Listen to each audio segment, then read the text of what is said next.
এখন দুপুরের সময় আমি যাচ্ছি মাছ আনতে, মাছ কিনবো, তেলাপিয়া মাছ। যাই দেখি সাকিব রাখো।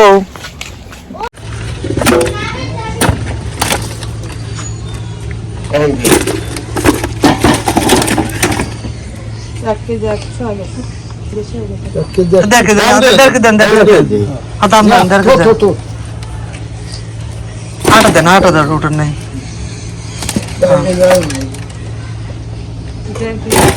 দাম ধান কত দাম ধান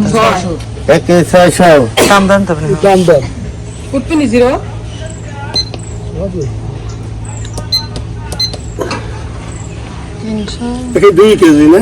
হয় নাই তোমার তোলা। এই যে মাছ নিয়ে আসলাম 200 টাকা কেজি নিল, একদম তাজা তেলাপিয়া মাছ। ওই মাছ কিনা হয়েছে 320 টাকা, 200 টাকা কেজি নিয়েছে। আর তারপরে আমি মাছ মেরেছিলাম কিন্তু সেই মাছটা দেখাতে পারিনি। প্রায় 2 কেজি 2.5 কেজির মতো, 3.5 কেজির মতো মাছ পেয়েছিলাম টাকি মাছ দিয়ে। আরও পুঁটি একটু বাম ছিল, নদীর মাছ। এখন তো রাত হয়ে গেছে, রাতের খাবারের জন্য আমি প্রিপারেশন নিচ্ছি। এদিকে বেগুন ভাজি করবো একটা, আর যে ডিম রেখেছি ডিম ভাজি করবো। এবার তেল কড়াইতে, তেলটা আমি দিয়ে দিই কড়াইতে, প্যানে দিয়ে দিই তেলটা।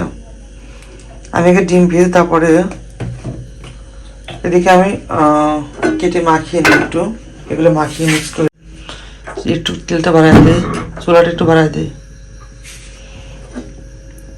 তেলটা অনেক গরম হচ্ছে, একটু হয়েছে গরম। এবার আমি ডিমটা ঢেলে দেবো ওর মধ্যে। যেহেতু অনেকক্ষণ আমি দিয়ে দিচ্ছি, এবার ডিমটা দিয়ে দেবো পুরো ডিমটা আমি দিলাম এর ভিতরে। দেখা হচ্ছে একটু উল্টিয়ে দেবো।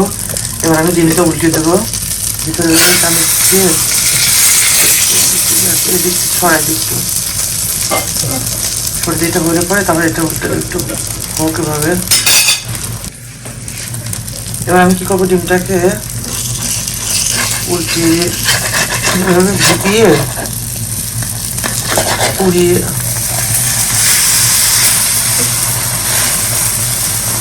কম ভেবে থাক, এদিক ছিল না থাকতে।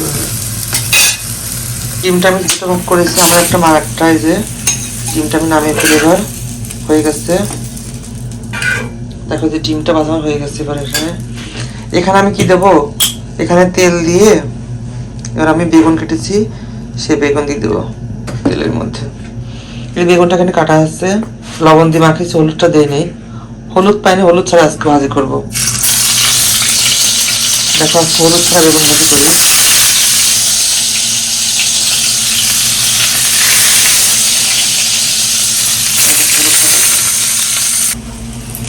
দেখো এই যে বাগুন প্রায় হয়ে আসছে, ওই বাগুনটাকে উল্টে দেবো।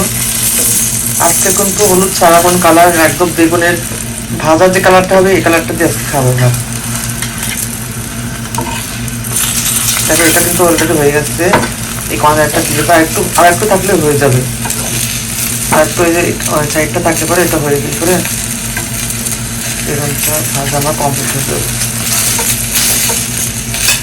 ভাত, এখানে বেগুন ভাজি, এখান থেকে একটা ডিম নেবো আমি, এটা মার, এটা আমার অফ করে দিচ্ছে যে ডিম ভাজি ভাত। আর এর সঙ্গে আছে কি গুঁড়া মাছ চচ্চড়ি, এটা দিয়ে খাবো। এখন অলরেডি আমি বসে গেছি।